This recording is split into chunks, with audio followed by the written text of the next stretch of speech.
Coming up, the Nets fall to the Wizards in a Summer League thriller. Who showed out and who stunk it up? I'll answer that after this.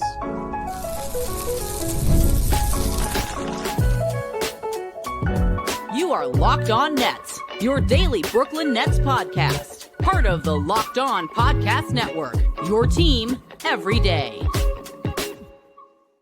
Welcome in to the Locked On Nets podcast right here on the Locked On Podcast Network. It's your team, the Brooklyn Nets, every single day. I'm Erik Slater, Brooklyn Nets beat reporter for ClutchPoints.com.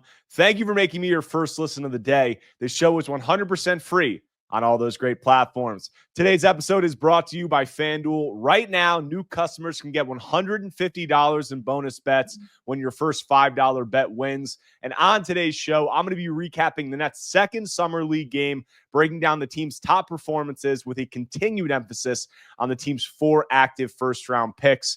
The Nets fell 102-96 to the Washington Wizards in their second Summer League game, a game that was honestly one of the best Summer League games I think you're ever going to see. The atmosphere was just great. There was actually a fairly solid contingent of Nets fans there. I saw a lot of Nets jerseys. There was, I think, towards the end of the game when it was getting close, there was a lot of people pulling for the Nets and were hoping for them to win. So that was pretty interesting to see out in Las Vegas.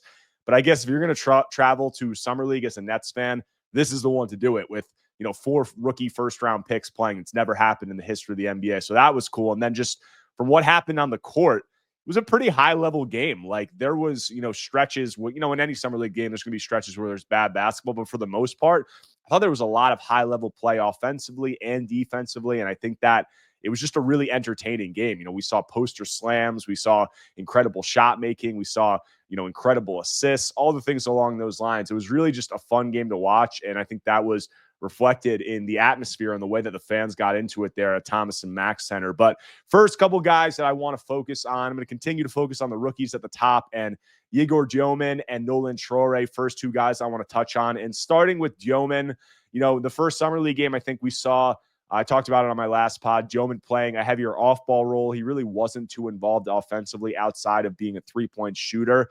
And we saw a little bit more involvement in this game. He had 12 points, 4 rebounds, 4 assists, 1 turnover, was 4 of 12 from the field and 4 of 9 from 3. He had one more shot attempt that was like a prayer at the buzzer when they had already lost, so I'm not counting that one. But there was a little bit different in this game. You saw a little bit more of him being involved as an on-ball guy, and a lot of that was due to the fact that the Nets started Demin and had Nolan Traore come off the bench in this game, which was different from what we saw in Game 1. And I talked to Nets Summer League head coach Steve Hetzel after the game, and he said that they wanted to, see Demin, initiate offense a little bit more and have the ball in his hands a little bit more, bring the ball up. So that was kind of the rationale behind bringing Traore off the bench. They wanted to get some different looks. Obviously, there's so many different combinations that you can get with these 3 ball handlers and the way that the Nets can configure these lineups. And Hetzel said, expect to see more changes moving forward. So they're going to continue to experiment.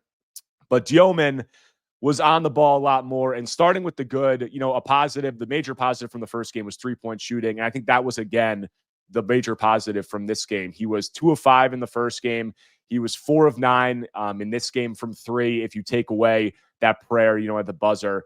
And, his stroke really looked good. Like, he made 4-1s. We saw him make threes in a variety of ways. He knocked down a couple really difficult ones off the catch, contested shots. And then we also had a shot where he was handling in the pick and roll. The defender went under the screen. He pulled up and kind of knocked in a off the dribble 3. And after was kind of saying, like, why is he going under on the screens? Like, he was feeling himself a little bit. So that was kind of cool to see. But obviously the 3-point shot was a major concern among draft analysts and pundits, going into the draft with him shooting like 27% at BYU. But we've heard from the Nets and a lot of other teams around the league, honestly, I've heard the same thing from, was that he shot the hell out of the ball in workouts. And the Nets have been adamant and pretty much confident that he is going to be a good shooter in the NBA, is what they've said. And through these first 2 games, that take is really not looking foolish, because he has looked like a high-level shooter. I said 4 for 9 from 3 tonight. And the misses, most of them looked really good. Like, I'd say most of those 5 misses were online and hit back rim. So the shooting is a major positive, because That's going to be really huge for Demin because he's not a big advantage creator with the ball in his hands on his own in terms of being a self-creation guy, as I'm going to touch on in a second. So him being able to shoot off the dribble, make defenders pay for going under screens like we saw him do on one of his pick and rolls tonight, also being able to shoot off the catch and giving him that positional versatility because he's a guy that ultimately may end up being a wing as opposed to a point guard based on his skill set. So being able to shoot is huge, and he's really looked good in that regard through 2 summer league games. Now some of what is a little bad, from this game, I think we obviously know that the knock on Demin outside of the shooting concerns was that he's not an advantage creator. He has trouble separating from defenders. He doesn't have much shake. He doesn't really have the tightest handle or anything along those lines. And you saw in college last season, after his first few games and when he started playing some higher level competition, the book kind of got out on him real quick. And college coaches were saying, you go at him and you pressure him and you make him try to handle that pressure as a ball handler. And he had trouble with that a lot throughout the year. And he did have the ball more in his hands in this game. And there were some points where you saw the Wizards defenders like Bub Carrington or Kaishan George or whoever you want to say, really getting into Demin and trying to pressure him. And he had a little bit of trouble handling that, initiating offense, creating space for himself. That is a little bit of a struggle. So that's going to be something that Demin is going to have to continue to try to work on in terms of tightening up the handle, getting a little bit more quick side to side, but it's kind of a tough proposition because ball handling is a really tough thing to project, for a younger player of how it's going to improve or not improve over the course of their career, but also just having shake and being a guy who's able to create separation and, get space away from defenders. That's not really something that I feel like you learn. I feel like that's kind of something that is a little bit more natural to a player. And I don't think that Demin has shown that thus far, through what he showed at BYU in these first 2 summer league games of being a guy who has some shakes and wiggle, is able to create separation from defenders and create advantages that way.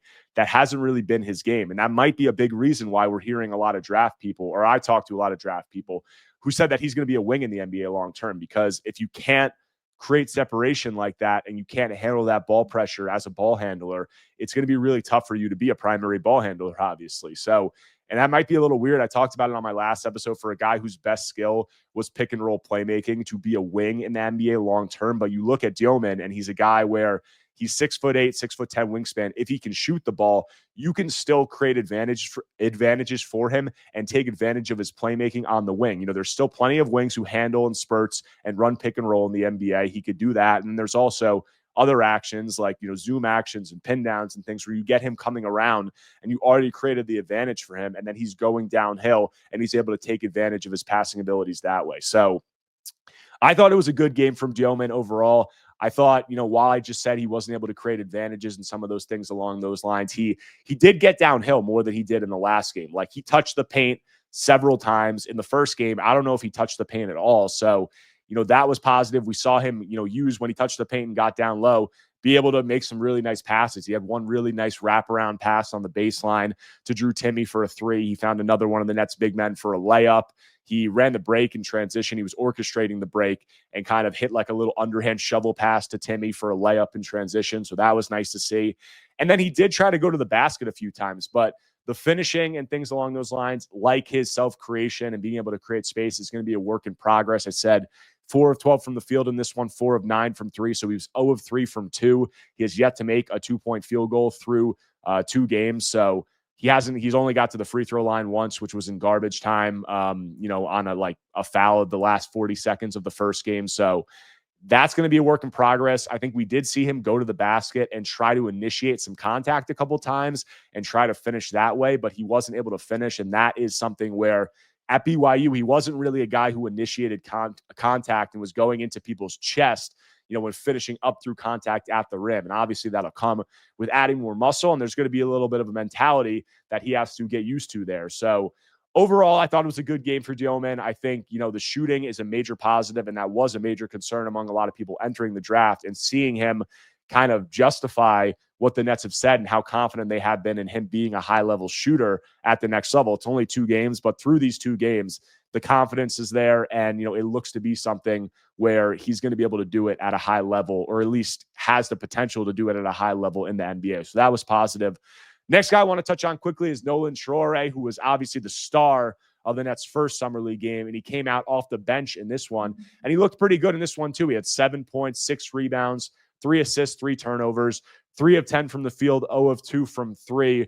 But the major positive in the first game was that, Traore was really just a walking paint touch, and he was able to get downhill and get into the paint really whenever he wanted in that first game. And that continued to be the case in this game. He's just a guy who has a ton of burst. We know one of the quickest and one of the fastest north-south players in the draft, can turn the corner, unlike, few guys can turn the corner how he can. And he was doing that again, continuously and getting down low. And there were some struggles finishing, like he was 3 of 8 on twos and, missed some going to the basket. But the ability to get there, I think, and the ability to touch the paint and collapse the defense is the number one skill that you're looking for in a guard or a lead ball handler. And he has that in terms of, being able to use his speed to get downhill and create advantages and collapse the defense. And then he has good playmaking ability. He had 3 assists in this one, could have had a few more if a few guys didn't miss shots. And I thought that was really encouraging. So when you have that downhill scoring and that downhill ability and that playmaking ability, if he can get the finishing, which is going to be tough because, he is a smaller player at, he has good size for a point guard, but he's still 6'3", probably plays at 6'4". He's a frailer player, plays below the rim. So that's going to be a work in progress. But we did see some high-level finishes in this game. Like he had one where he drove right, turned on the Jets, and then had 2 defenders coming at them, and he finished really high off the glass over 2 defenders. So that was nice to see. But the concern for Traore in this game, I think, was the 3-point shooting.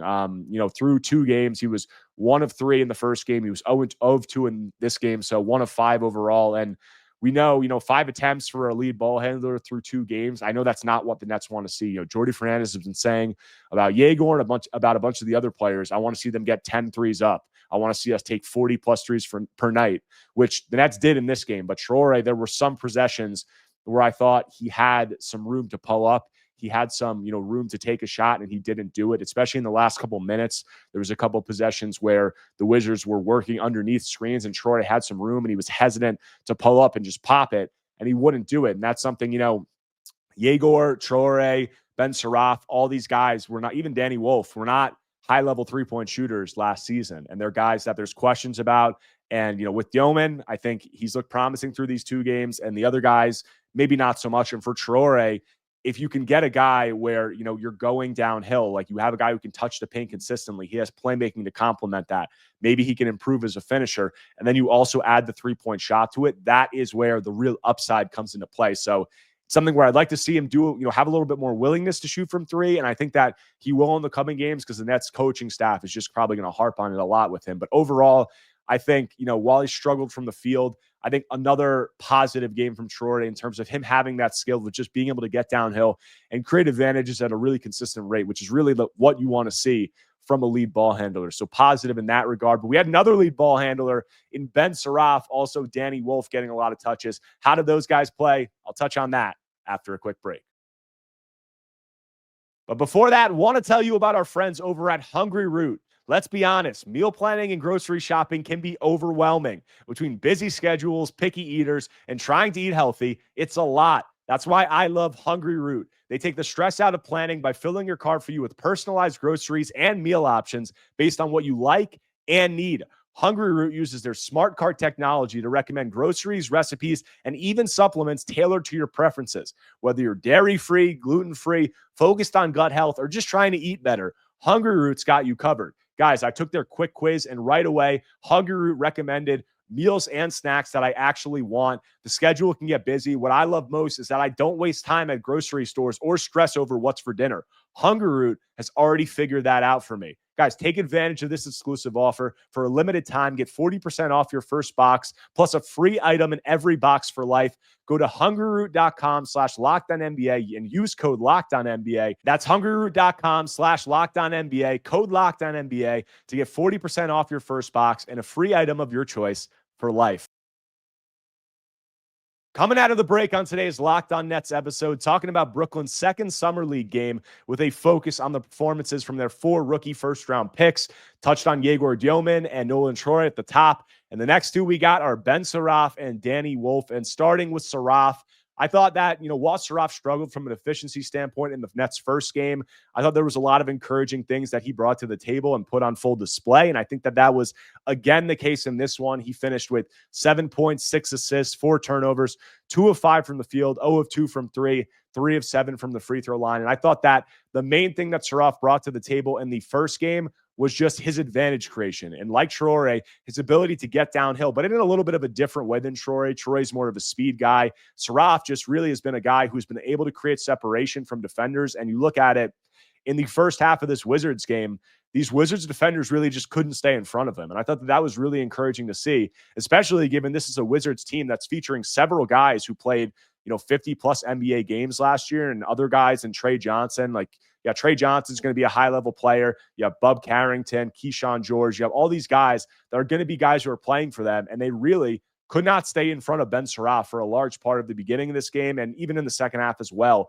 He's a guy who has a lot of shake, I think. Unlike, a guy like Demin, he can handle the ball, and he looks more comfortable creating separation, whether just to get defenders off him and initiate offense, or to create advantages and get downhill. So I like that from him. He, was getting downhill in a variety of ways. He has a really nice crossover move where he has a little bit of shake and a little hezzy move, and he's able to use that to get downhill. We obviously know he has the spin move in his bag, so that was nice. He got downhill and he, missed some shots at the rim, but I did think what I liked when he was going downhill, he was trying to be physical as a driver, which was really nice to see. When he was either getting past that first defender and you had a help guy rotating, or if he just had that first defender kind of on his hip or on his backside, he wasn't afraid to get in the lane and kind of initiate contact and be a physical driver and try to finish, either get fouled or finish up through contact at the rim.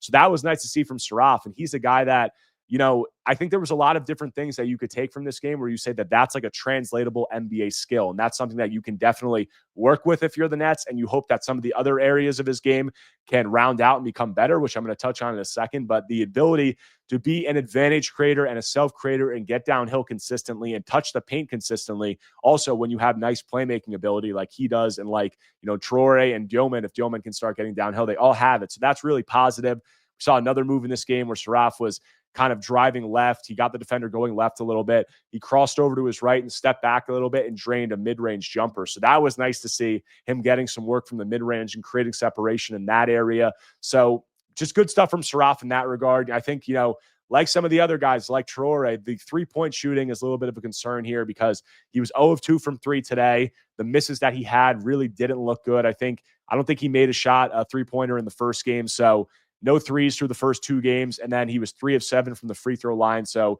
he's a guy that I don't think looked as comfortable shooting from 3. And right now, it's only 2 games, but if we're talking about out of, Demin, Traore, Saraf, who's the guy that I'm not so confident in the three-point shot, it's definitely Saraf. And I think that that's something that's going to need to improve. But he's a guy that at least can create advantages. And I said, like Traore, that's a major skill and a major asset to bring to the table for the Nets. And I think that a lot of people were surprised that the Nets took Saraf with this, 26th pick because they had already taken 2 international point guards. But I would say that I would say that he has some positional versatility if he can shoot the ball like Demin, because he's a guy who's 6'6", barefoot, plays probably at 6'7", 6'9", 6'10" wingspan, has a little bit of bulk to him already. So I think that he could have some positional versatility if he can shoot the ball. And also I would say that I just understand watching him play these first 2 games and the things that he's able to do as an advantage creator and really look really natural in that ability. I understand the thought process the Nets could have had there, because if you have a guy who, like I said, is 6'7", close to a 6'10" wingspan, is a self-creator, it can get downhill and has really good playmaking ability like these other guys, can really make every pass in the, in the book. And if you have a guy who can get downhill, he can finish, okay at the rim, and he can improve there and become an average finisher, at least has the playmaking ability. And then if the three-point shot can come around, that's a really potentially high-level prospect. And it's a guy that, I think that if you're getting a chance to take a swing on him with the number 26 pick, I understand why the Nets did it, even if you disagree with them having already taken, 2 international point guards before him. But I said he could have some positional versatility. And if he's a guy who can be an advantage creator and get downhill and be a playmaker there, and then also get the three-point shot to start to fall to even further accentuate that and also give him some ability to play off the ball, I think that that's a really intriguing player. And while The three-point shooting, the turnovers, a little bit of a concern, through these first two games, but I expect that from a 19-year-old guy who's handling the ball a lot. I just think, like Traore, the advantage creation, the way to get downhill in a little bit of a different way than how Traore was doing it, I think is a major positive, and I'm really encouraged by it. So, that was really positive to see from Saraf, and I think it's a performance that was a good performance overall for him. Next guy, Danny Wolf, guy who struggled in the Nets' first game, and we talked to him after, and he was pretty hard on himself, and he said that he felt like he was pressing a little bit. He felt like he got sped up. He wasn't letting the game to come to him, a lot of the things along those lines. I think we saw some of those struggles, persist in this game, but I do think we saw him make an impact in some other areas. He had 5 points, 10 rebounds, 2 assists, 3 steals, 4 blocks, 3 turnovers, was 3 of 6 from the field and 2 of 3 from 3. So I thought that he did some good things. I think that there were still some of the struggles that we saw. And Wolf, honestly, through these first 2 games, and I felt the way about him coming into the draft and after the Nets took him, as a guy that I'm just not so sure, what position he's going to play at the next level and what kind of how he fits into the equation. Because he's obviously a guy who's 6'11". He has really good ball handling ability. He was kind of a pick and roll playmaker at Michigan. But, in these first 2 games, the Nets are playing him at power forward. They're playing him alongside Drew Timme for most of the game. And the handling the pressure from opposing, defenders has been a little bit of a struggle for him. He hasn't really looked comfortable handling the ball. There's been a lot of turnovers, and he just looks like a guy who hasn't really been able to create separation. Similar to Demin, but he's 6'11" and really is close to center size, so it's a little bit different in that regard. But he hasn't really looked comfortable creating, advantages on his own, and it leads me to believe, I'm not going to make any conclusions based off of 2 summer league games, but a lot of people were saying, about Danny Wolf, like, could he be a big wing in the NBA? Is that what he's playing? And through these first 2 games, just how he looks handling the ball and trying to separate from some of these defenders, I think it might be tough for him to be a wing in that regard. And then also the 3-point shot just has to come around, which was a positive in this game. We saw him shoot 2 of 3 from 3 in this game. He hit one really nice one where he was at the top of the key and he pumped faked and dribbled and stepped back a little bit to the top of the key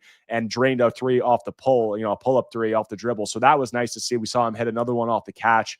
So I thought that was positive from the shooting perspective, but still low volume. I think the Nets would like to see him get up a little bit more than 3 attempts. But in terms of, is he a power forward and a wing, or is he a center? I think that there's positives and negatives to both of that. I mean, if he's a guy who can play on the wing, he has great size there. I'm just not sure, how the advantage creation and the ball handling and some of the things that he does, if, how it's going to translate against NBA level defenders and just better athletes, because he's a guy who does have some shake and does some really interesting things, but this is just a whole nother animal when you're getting to the NBA. So is he going to be able to create those advantages? Is he going to be able to shoot the ball, which he'll definitely have to be to play the 4 or be on a wing? I think at center, there could be some really intriguing things for him there as a short roll playmaker, as a guy you can run inverted pick and rolls with, as a handler. That would be intriguing. I think even there, though, he would have to shoot the ball well because he's not a lob threat. So you're going to need to shoot the ball there. And then defensively, there's also questions because if he's playing center, he's not a rim protector. So that kind of, limits what you can do as a defender there. And then if he's guarding on the wing, is he going to have the foot speed to keep up with NBA 4s or potentially even, 3s? That's a question that I think is very much, still open to interpretation. So I think that there's some concerns, or there's just some questions to me about how he fits in. And I think when you see him playing, he's still trying to figure out how he fits into this equation because he's such a unique player. He's a guy who's playing alongside, is a ball handler himself, and is playing alongside 3 other ball handlers in this rookie class. So then also playing alongside a traditional center in Drew Timme, who's not a lob threat or anything like that. So trying to figure out how he fits into the equation. I think you're seeing him try to figure it out and process it on the fly. And that could lead to some struggles, which is understandable for a guy who's playing, in his first 2 summer league games. So we'll see. I think that he did some positive things in terms of on the boards, 10 rebounds, 3 steals, 4 blocks. He was really active defensively and was really active on the board. So some positive stuff there, but I do think that, there's still a little bit of him just trying to figure out how he fits into the equation. I think we're going to see him settle in a little bit more offensively, and you'd like to see the handle, the self-creation, maybe the pick-and-roll ball handling, some of the things that he did at Michigan look a little bit more fluid and clean, and then also the 3-point shooting. I think that would be a positive for Wolf, and I would expect him to improve because I think he's just feeling his way into it. But after a quick break, going to close out the show talking about Drew Timme and Tyson Etienne, 2 of the Nets' more established guys who were here last year, and some of the really encouraging performances that they turned in this second summer league game. But before that, want to tell you about FanDuel. Guys, summer sports are in full swing, and whether you're all about baseball under the lights, golf on the green, or high-stakes soccer action, FanDuel is the best way to make every game even more exciting. You're already following the action. Why not make it a little more thrilling? With FanDuel, you can get in on the game while your friends are getting sunburned at the beach. Guys, you can use FanDuel to track all your favorite matchups, and the app keeps it fresh with new daily promotions and fun ways to bet. It's easy to use, fast to pay out. It makes even regular season games feel like much-watch events. Whether you're placing a same-game parlay or watching a bet ride into the ninth inning, FanDuel makes it feel like you're part of the action. New to FanDuel, new customers can bet just $5 and get $150 in bonus bets if your first $5 bet wins. Open the FanDuel app today and visit FanDuel.com to get started. Closing out today's Locked On Nets episode, talking about Brooklyn's Summer League game and a couple of guys from last year's roster who really showed out in this one, starting with Drew Timme, was really the star of this game, put up 30 points game high, 5 rebounds, 3 assists, was 13 of 24 from the field and 2 of 7 from 3. And honestly, I'm not surprised, seeing this from Drew Timme. He's a guy who is one of the older guys on this Nets Summer League team, and the Summer League coaching staff has told us that they've really looked to him to be a leader, and they've said be a rock for these rookies. There's 4 rookie first-round picks. Be a guy that they can lean on, and he has definitely done that through these first 2 games. He was the Nets' best player in the first game, and then in this game, he was the best player on the floor. He really dominated. So not too surprising from a guy who we saw what he could do at Gonzaga, when we saw the talent that he had. We saw it in spurts last season at the end of the year when the Nets brought him up from Long Island, and he has those skills. He has the IQ. There's obviously a reason why he hasn't fit into the NBA with the concerns about his player archetype and some of the things that he's able to do at center. But in a setting like this, playing against a lot of younger guys, a lot of, G League guys, I fully expect him to dominate as he did in the G League last season. He put up 50-point games in the G League last year, and he did that today. Just the way that he's able to score around the hoop, whether, whether as a roller after screens or whether just as a post-up guy, the spins, the drop steps, the, finishing with English off the glass with the left, with the right, left-hand hook, right-hand hook, all the things that he's able to do. He just has such amazing body control, and he's able to score in such a variety of ways. And he's such a smart player that it's really just intriguing for it to watch him do this. And it's going to be intriguing to keep watching it because he's a guy who's fighting for a roster spot. We signed the deal with the Nets last year at the end of the season, and now he's on a non-guaranteed minimum contract, as are several other guys like Keon Johnson, Tyrese Martin, Jalen Wilson, all non-guaranteed guys. And the Nets are going to be, these guys are all fighting for roster spots because if you say you include Cam Thomas coming back to the Nets, which I think all of us expect him to, that's 17 players the Nets have on standard contracts. You're only allowed 15 of them. So there's going to be some guys that are odd men out, and Timme is fighting and making a really strong case to be one of those guys that gets a standard roster spot. So great stuff from him. Next guy, Tyson Etienne, want to touch on quickly, a guy who was called up from the G League last year at the end of the season and then signed a 2-way contract with the Nets at the start of free agency. And he played really well in this one, put up 18 points, 3 assists, was 5 of 12 from the field and 5 of 12 from 3. So all of his shots were 3-point attempts, but a player who was really just bringing the energy. He's a smaller guy, 6'1", but really stocky, really strong, really fast, and was really just bringing it on both ends of the floor. And he said when we talked to him that that's what the Nets liked about him. And that's what, when he got the 2-way contract, the expectation for him was to be an energy guy. And I think you saw that from him in this game, just chasing guys around screens all over the floor on defense, off the ball, on the ball, being a guy who was pressuring ball handlers, really being a vocal leader. And I think he was trying to do that and embrace that. So that's nice to see from anybody. And then offensively, he's a very elite floor spacer. He's a guy who shot close to 46% from 3 on 5 or 6 attempts per game last year in the G League, was one of the top 3-point shooters in the G League. So nice to see from him there. He was not afraid to put it up. He's a guy who hit some really, really tough shots off the move, from 3, guys just coming off of, double screens and kind of fading one way and hitting threes off balance. It kind of reminded me of, if you guys remember Armani Brooks, who came to the Nets, I think that was during the 2023-24 season, was with them in the beginning of the year. Had that one game against the Heat. He played at Summer League and had the one game against the Heat where he hit like 7 threes at the beginning of the season that year. So Etienne kind of reminds me of him, but he's a little bit stronger, a little bit faster, a little bit stockier, does a little bit more defensively than Brooks did. So I think an encouraging player. And another guy that while he has the two-way contract, these guys are all battling for roster spots because two-way contracts, the Nets have two guys, Tosan Awolomon and ETN on them right now. They have one open two-way spot, but two-way spots, two-way contracts aren't guaranteed until the beginning of January. So those guys, we've seen that guys, last season, the Nets bring in two-way guys and then move on from them a couple weeks later. So ETN and Timmy, both guys, who are fighting for, their lives in the NBA and fighting to stick with this Nets team. And, with the Nets having that one open two-way spot, you have a few guys who are on the non-guaranteed deals like Timmy, Tyrese Martin, even Jalen Wilson. I don't think he's going to get cut, but if any of those guys were to get waived, they're eligible to sign two-way contracts and fill that last two-way spot, or ETN and Awolomon also could be, moved out, and one of those guys could take one of their spots. You also have a guy in Grant Nelson from Alabama who is playing with the Nets Summer League team and is battling for a two-way spot. So between the last few standard roster spots and the two-way spots, you just have a bunch of guys, with the Nets bringing in all these rookies, with them bringing in some guys via trade.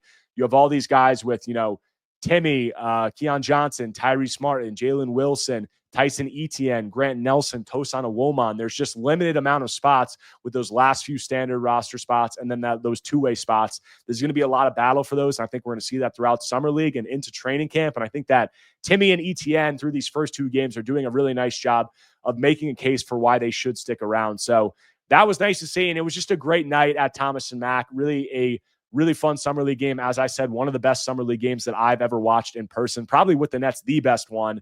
And it's going to be fun to see these final two games, how the rookies play, how some other guys potentially shine. And I'm going to have coverage of all that here on Locked On Nets. But that does it for today's episode. Thank you to all of you for tuning in and supporting the show. If you do not already, subscribe to Locked On Nets on YouTube and wherever you get your podcasts, whether Apple Podcasts or Spotify. Be sure to like, comment. Anything you can do to engage is much appreciated. Let me know in the comments section what you thought about the rookies' performances in this game, what you thought about Timmy and Etienne, or anyone else, and I'll definitely try to get back to you and comment on that. But I'll be back tomorrow talking more Brooklyn Nets basketball.